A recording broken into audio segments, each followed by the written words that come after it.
আমি যেখানে যেতাম শ্বশুর আব্বাই সেখানে যেত।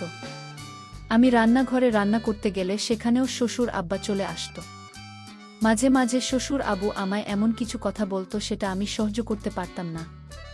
শিশুর বাবা মা সবসময় বলতো, আমি যদি আমার ছেলেকে না বলতাম তাহলে সে তোমাকে বিয়ে করত না। আমার স্বামী যখন ওই বাড়ি থেকে বেরোতো তখন আমার শ্বশুর আমার ঘরে এসে আমার স্বামীর নামে বাজে মন্তব্য করত। একদিন রাতে আমার স্বামী আমার ঘরে আসেনি, আর আমি ভয় পেয়ে আমার শ্বশুরের ঘরে চলে যাই। তারপর আমার শ্বশুর আমার যা অবস্থা করলেন সেটা আমার বলতেও লজ্জা লাগছে, কারণ কিছু রাত এতটাই অন্ধকার হয় যে মানুষের জীবন থেকে সব আলো মুছে দেয়। আজকের রাতটা আমার জীবনের এমনই একটা অন্ধকার রাত হয়ে ওঠে। আমার স্বামী রজব এখনো বাড়ি ফেরেনি। রাত 1টা বাজছে। আমি ঘরে বসে তার ফেরার জন্য অপেক্ষা করছিলাম। আমার নজর বারবার ঘড়ির কাঁটার দিকে চলে যাচ্ছিল। সেকেন্ডের কাঁটার সাথে সাথে আমার ভয়ে গলা শুকিয়ে যাচ্ছিল। আমি প্রার্থনা করছিলাম যাতে রজব তাড়াতাড়ি বাড়ি ফিরে আসে। এরই মাঝে হঠাৎ করে বিদ্যুৎ চলে যায়। পুরো ঘরটা একেবারে অন্ধকার হয়ে যায়। আবার অন্ধকারে খুব ভয় লাগে, আর এখন চারিদিক অন্ধকার। এমনিতে আমি রজবের না ফেরার জন্য চিন্তায় ছিলাম। তার উপরে অন্ধকার, আমি কিছু দেখতে পাচ্ছিলাম না। মনে হচ্ছে যেন আমি অন্ধ হয়ে গেছি। আমি কোনো রকমে জিনিসপত্রকে নিজের ঘরের দিকে যাচ্ছিলাম। তখনই পাড়ার একটা কুকুর ঘেউ ঘেউ করে ডেকে উঠল। এত জোরে ডাকত যে মনে হলো সে আমাদের উঠোনে চলে এসেছে। ভয়ে আমার প্রাণটা বেরিয়ে যাওয়ার মতো অবস্থা। বাড়িতে তখন আমার শ্বশুরমশাই ছাড়া আর কেউ ছিল না। তিনি ওনার ঘরে ঘুমোচ্ছিলেন, আর আমি নিজের ঘরে একা ছিলাম। আমার মনে হচ্ছিল যে কুকুরটা আমাদের উঠোনে চলে এসেছে, আর সে যে কোনো সময় আমার কাছে চলে আসতে পারে। আমি ভয়ে ভয়ে আমার শ্বশুরের ঘরে গিয়ে পৌঁছালাম। আমি ওনার ঘরের দরজায় ধাক্কা দিতে লাগলাম। যখন ঘরের দরজা খোলে তখন আমি ভয়ে কাঁপছিলাম। আমি বলি, বাবা, আমার মনে হচ্ছে আমাদের উঠোনে একটা কুকুর ঢুকে পড়েছে। আমার খুব ভয় করছে। আমি কি আপনার ঘরে আসতে পারি? আমি এত ভয় পেয়ে গিয়েছিলাম যে আমার মাথা কাজ করছিল না, তাই হয়তো আমি একটা ভুল পদক্ষেপ নিয়ে ফেলি। আমার শ্বশুরমশাই আমাকে তার ঘরে যেতে বললেন। তারপর ঘরের দরজা বন্ধ হয়ে যায়। আর তারপর আমার সাথে যা হয়েছিল সেটা আমার পক্ষে মেনে নেওয়া সম্ভব ছিল না। তাহলে মূল ঘটনাটি বলি। তা একজন স্ত্রী যদি তার স্বামীর থেকে কম সুন্দর হয়, তাহলে সে সবসময় হীনমন্যতায় ভোগে। আজকাল আমার সাথে সেটাই হচ্ছে। রজব একটা খুব সুন্দর দেখতে জোয়ান ছেলে। আমিও দেখতে খারাপ ছিলাম না, কিন্তু আমার গায়ের রংটা একটু ডেম ছিল। এই কথাটা আমাকে বিয়ের পরের দিনই আমার শ্বশুরমশাই মুখ থেকে শুনতে হয়। সকালে যখন আমি জলখাবার খেতে ঘর থেকে বেরিয়ে আসি, তখন বাড়িতে অনেক আত্মীয় স্বজন ছিল। খাবার টেবিলে আমার শ্বশুরমশাইয়ের সাথে তার বোনেরা বসেছিল। আমার শাশুড়ি মারা গিয়েছিলেন। আত্মীয় স্বজনদের মধ্যে বেশিরভাগই আমার শ্বশুরমশাইয়ের ভাইবোন ছিল। আমি ওনাদের সাথে বসে জল খাবার খেলাম। আমার শ্বশুরমশাই সবার সাথে আমার পরিচয় করিয়ে দিলেন। তিনি খুব খোশমেজাজে ছিলেন। কিছুক্ষণ পর সব আত্মীয়রা তাদের বাড়ি ফিরে যায়। তখন বাড়িতে শুধু আমি আর আমার শ্বশুরমশাই ছিলাম। আমার শ্বশুরমশাই আমার জন্য চা বানিয়ে নিল। উনি বলেন, আমি ভাবলাম আমার বৌমা খুব ক্লান্ত, তাই আমি তার জন্য চা নিয়ে এলাম। তিনি আমার পাশে সোফায় বসে পড়লেন, আর চায়ের কাপটা আমার হাতে ধরিয়ে দিলেন। তিনি বলতে লাগলেন, রজব এমনিতে খুব ভালো ছেলে।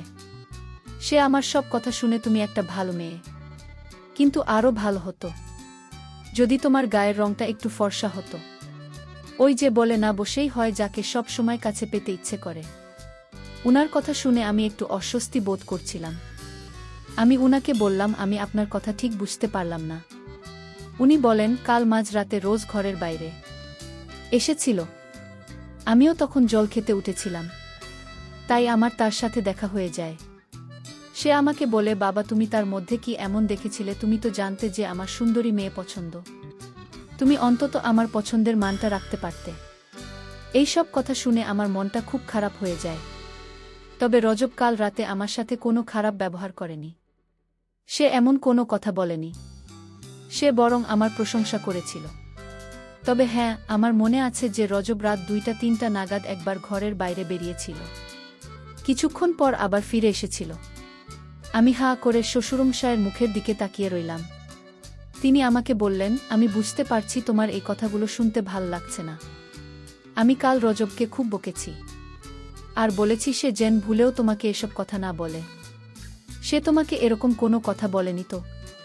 আমি মাথা নেড়ে বললাম, না, এই কথাটা আমার বিশ্বাস করতে কষ্ট হচ্ছিল, কারণ কাল রাতে রজব আমার সাথে খুব ভালো ব্যবহার করেছিল। শ্বশুরমশাই এর পরের কথাগুলো আমাকে আরও অবাক করে দেয়।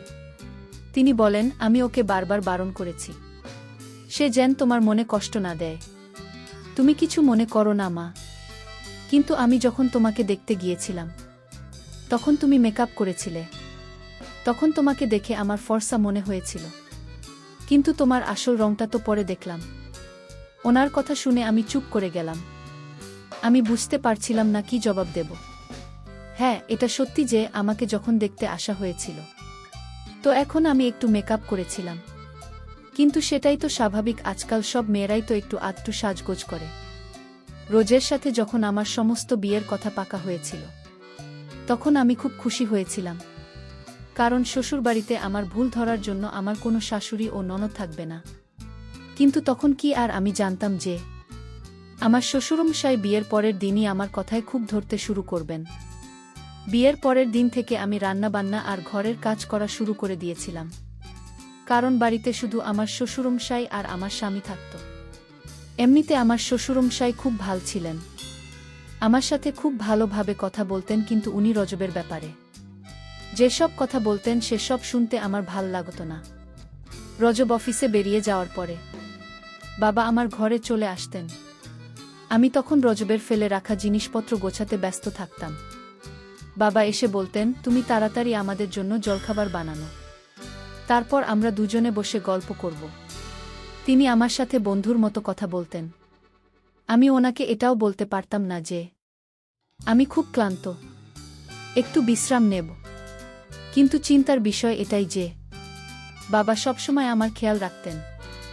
আমি যখন রান্নাঘরে থাকতাম তখনই সেখানে এসে হাজির হতেন। আমি যখন রান্না করতাম তখন তিনি বলতেন, এভাবে নয়, এভাবে বানানো যাবে, এই খাবার পছন্দ নয়, এমনিতেই তুমি দেখতে ভালো নয়। তার উপর যদি স্ত্রীর দায়িত্বটা ভালো করে পালন না করে তাহলে স্বামীর মন জিতবে কি করে? মাঝে মাঝে আবার বলতেন যে তুমি রুটিটা গোল করে ফেলতে পারো না। তো সবসময় যদি কেউ কারো মাথার উপর চেপে থাকে তাহলে সেটা একসময় বিরক্তিকর হয়ে ওঠে। আমিও বাবার উপর বিরক্ত হতে শুরু করেছিলাম। একদিন এমন একটা ঘটনা ঘটে যেটা আমাকে আরও বিচলিত করে তোলে। একদিন আমার শ্বশুরমশাই বলেন, রজব কখনো তোমাকে কোথাও ঘুরতে নিয়ে যাবে না, কিন্তু আমি জানি তোমারও ঘুরতে যেতে ইচ্ছে করে। তুমি অনেক স্বপ্ন নিয়ে এই বাড়িতে এসেছ। চলো তুমি রেডি হয়ে নাও, আমি তোমাকে ঘুরতে নিয়ে যাব, আমরা শপিং করতে যাব। বাবা আমার সাথে আমার শাশুড়ি মায়ের মতোই ব্যবহার করতেন। আমার সব কাজে ভুল ধরতে বলতেন। রজবের এটা পছন্দ নয়, ওটা পছন্দ নয়। আমার মার্কেটে যেতে ইচ্ছে করছিল না, তাই আমি বাবাকে বললাম আজকে ছেড়ে দেন তিনি। তা উনি আমাকে জোর করে মার্কেটে নিয়ে গেলেন। উনি বললেন, আমি তোমাকে একটা সুন্দর জামা কিনে দেব, যেটা পরলে তোমাকে খুব সুন্দর দেখাবে। উনি আমাকে দোকানে নিয়ে গেলেন আর বললেন, তোমার পছন্দ মতো একটা স্যুট তুমি কিনে নাও। আমি কালো রঙের একটা স্যুট পছন্দ করলাম, কিন্তু বাবা বললেন, এমনিতেই তোমার রংটা খুব কালো, তার উপর তুমি যদি কালো রঙের জামা পরে তাহলে তোমাকে ভূতের মতো দেখাবে। তিনি আমার জন্য একটা লাইট কালারের স্যুট পছন্দ করলেন, যেটা আমার একদম পছন্দ হয়নি, কিন্তু আমি চুপ করে রইলাম। উনি বললেন যে রংটা পরে তোমাকে ভালো দেখাবে। আমি যখন শ্বশুরমশাই এর সাথে কথা বলছিলাম তখন আমি দেখলাম পাশের দোকানে রজবকে একটা অন্য মেয়ের সাথে। বাবাও সেটা দেখতে পেলেন। রজতদের সাথে যে মেয়েটা ছিল সে বেশ সুন্দর দেখতে ছিল। বাবা বলতে লাগলেন, দেখেছ, আমি বলেছিলাম না রজবের সুন্দরী মেয়ে খুব পছন্দ। সে যেখানে সৌন্দর্য দেখে সেখানে চলে যায়। রজব সেই মেয়েটার সাথে খুব হেসে হেসে কথা বলছিল। এটা দেখে আমার চোখে জল চলে আসে। আমি ওখান থেকে কিছু না কিনেই চলে আসি। আমার খুব রাগ হচ্ছিল, মনে হচ্ছিল সব কিছু তছনছ করে দিতে। আমি ভাবতে লাগলাম যে রজব কিরকম ছেলে। সে আমাকে বলতো সে আমাকে ভালোবাসে, আর বাইরে গিয়ে সে অন্য মেয়ের সাথে ঘুরছে। আমার শ্বশুরমশাই বললেন, আমি কখনোই চাই না তোমাদের ঘর ভেঙে যাক মা। তবে ছেলেরা একটু স্বাধীন হয়, বিশেষ করে এমন ছেলেরা যারা সৌন্দর্য দেখে পাগল হয়ে যায়।